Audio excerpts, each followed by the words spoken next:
Hi, this is Erin from Blossy Bee. Welcome to my channel.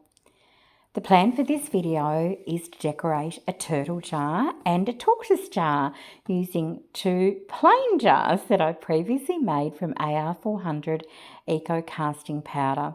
One I'm going to laser engrave and the other I'm going to decorate with some air dry clay embellishments. So, these jars are ones that I made when I was doing a Froggy Friday a couple of months ago. And I made 3 to choose from, but I only ended up using 1.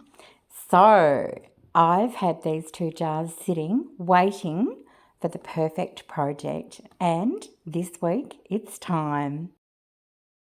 Here are the 2 jars, and they're both made with AR400 Eco Casting Powder. And if you'd like to check out that video, you can see me making them, and you can see all of the different tinting, and I did a sort of a dirty marble with them as well. Now I'm just going to give them a nice little seal with the Boowan Nicole sealer wax, and I'm applying that. I do 2 coats. I do the first coat, let it sit for a few seconds, then buff it off, and then I do another coat afterwards and then buff that off again. And it does give a beautiful protective finish. So, one of them is destined for the laser engraver. And what I'm going to do first is I'm going to measure the circumference of the jar, because I'm going to create an engraving pattern that goes completely around the entire jar. So once I've got that measurement, I can enter that into the Design X program, which is the X-Tool software program. And that's going to ensure that I come up with images that will go all the way around, and then I'm just making sure what height I can go to maximum. I've chosen this really pretty turtle design to engrave, and I've added a little bit of interest by having one large, one small, and I've also included a little swirl, which some of you might remember from my platypus jar. And once I'm happy with the measurements, I just lay it out, and then I know that I'm going to have the perfect pattern to go around the jar. Now, if you are interested in any of the settings, I would suggest that you pause and check them out. So I'm going to add the jar onto the rotary tool, and this is a special tool that fits to the bottom of the laser engraver, and it actually just turns whatever is on it at a steady speed, just double checking that it's all nice and level so that the engraving goes smoothly along both ways. So from there, I actually just go and check, do a little preview, and then I do the engraving. I won't show the engraving because I know some people are sensitive to the flashing lights, so I'll fast forward to when it is complete. It doesn't take long at all, and the engraving job is done. So I can now take it off the rotary tool and check it out. And I'm really happy with this design. It looks so pretty, especially on that gorgeous sea green blue colour. So to protect the engraved areas, I'm just going to go over again with the sealer with another layer of the Boowan Nicole wax, and then buff that off, and then the jar's ready to go. But I decided I wanted to try and make a little charm to hang around the neck of the jar. And so I go back over to my X-Tool software. I use exactly the same turtle, but this time I'm going to cut a little shape out of timber. Once I've cut the shapes out, I'm going to go ahead and use just a little bit of resin to seal them in and give them a nice gloss coating. I only need one, but I did two just in case, and just spreading out that resin there to make sure I get to the edges. And that's the turtle part ready to be put together.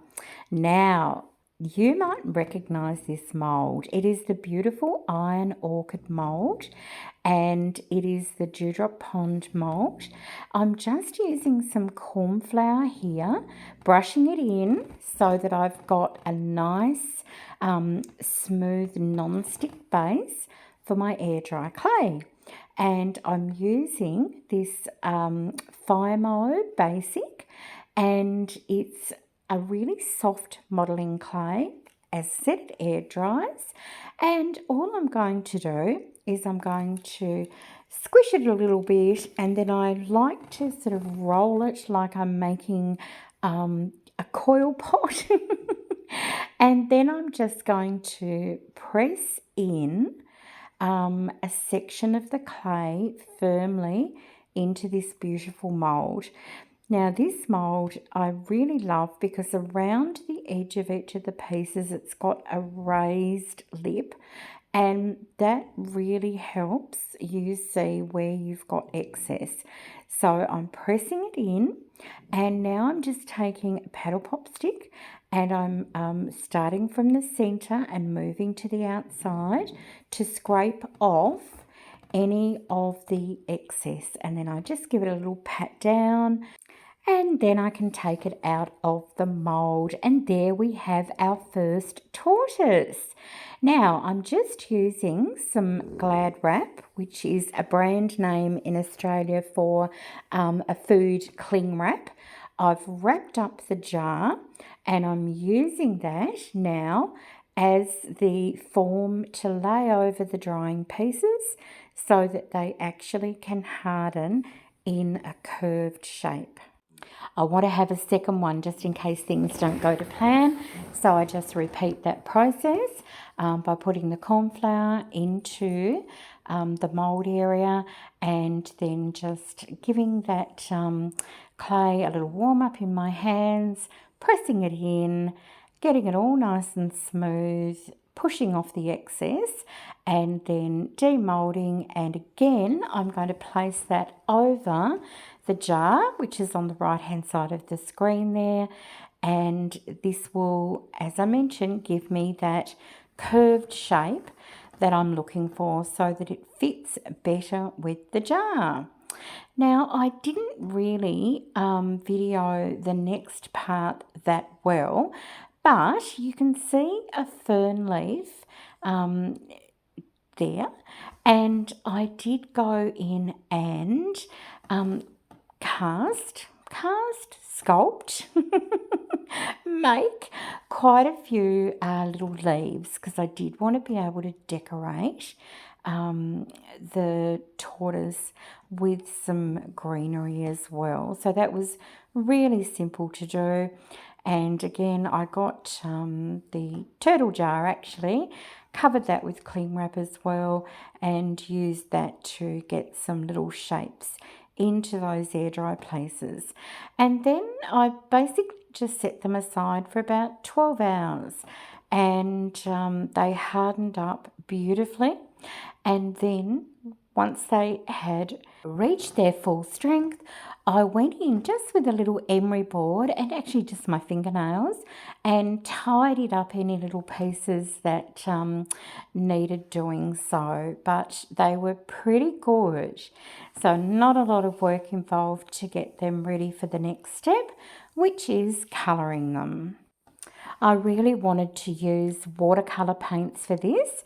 So I'm using this beautiful shimmer solid watercolour set in Galaxy, and it's activated by water. And my idea was that I was going to go over all the pieces first of all with that beautiful green colour, and then once that dried I'd go in and add some more detail and separate the tortoise's body and shell using colour. The watercolours go on so beautifully, And even though they are a shimmer watercolour, they just sit so perfectly up against the colours of the jar. And I really wanted them to blend with the jar, but also to have their own features. So I think that will work out. When I was holding the piece up against the jar, I noticed that it didn't sit completely flat if I had it horizontally, and it suited the curve much better if I had it going up on a little bit of a diagonal. So I decided to build my tortoise a little hill using that green paint. So he's now going to be going up a little hill, so he fits and hugs to the side of the jar a lot better. Now it's time to go in and start colouring the tortoise, and I'm going to give him this beautiful bronzy brown colour for his body, and then I'm going to go in with a slightly more olive green colour for his shell, and then I'll give the leaves an extra little top up as well to try and brighten them up. And round about now, I'm starting to think this could work. I have never used an air dry clay before. I've certainly never sculpted anything like this before. And I had no idea if the paint was going to work or anything like that. So I'm really quite happy. It's coming together very well. Now, once I've finished with all these colours, I let them sit for an hour or two, just because the very nature of adding the colours to the tortoises means they get a little bit damp.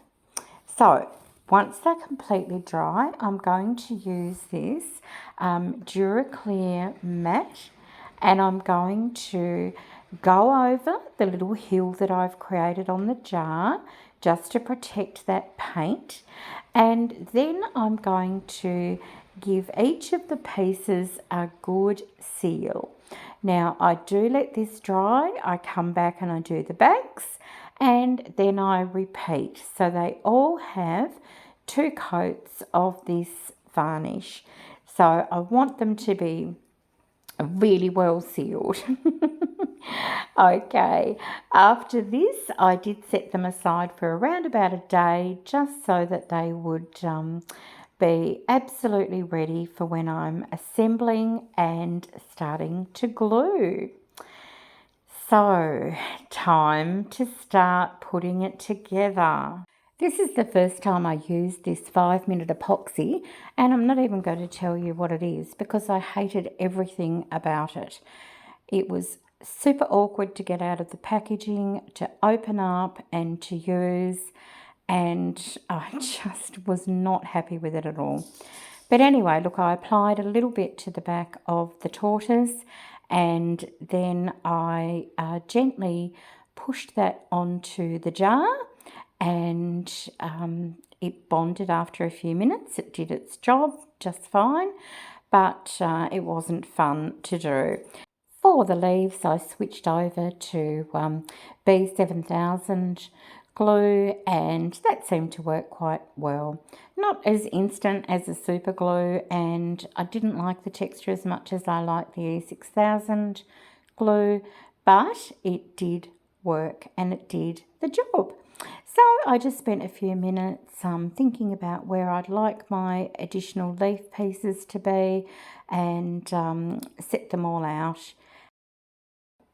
That's pretty much it. So my tortoise jar is now ready, and I'm looking forward to showing you both of them completed at the end. A big shout out to Sheila from Reptiles and Resin and Laura from Laura's Design Studio, who've allowed me to join in with the Turtle Tortoise Tuesday, and definitely check out their channels. I'll link them in the description box. Thank you so much for watching this video and sharing your time with me. I really appreciated it. And it would be fantastic if you could subscribe, leave a like, and I'd love to read any comments or suggestions you have. And I look forward to seeing you in the next video. Bye for now.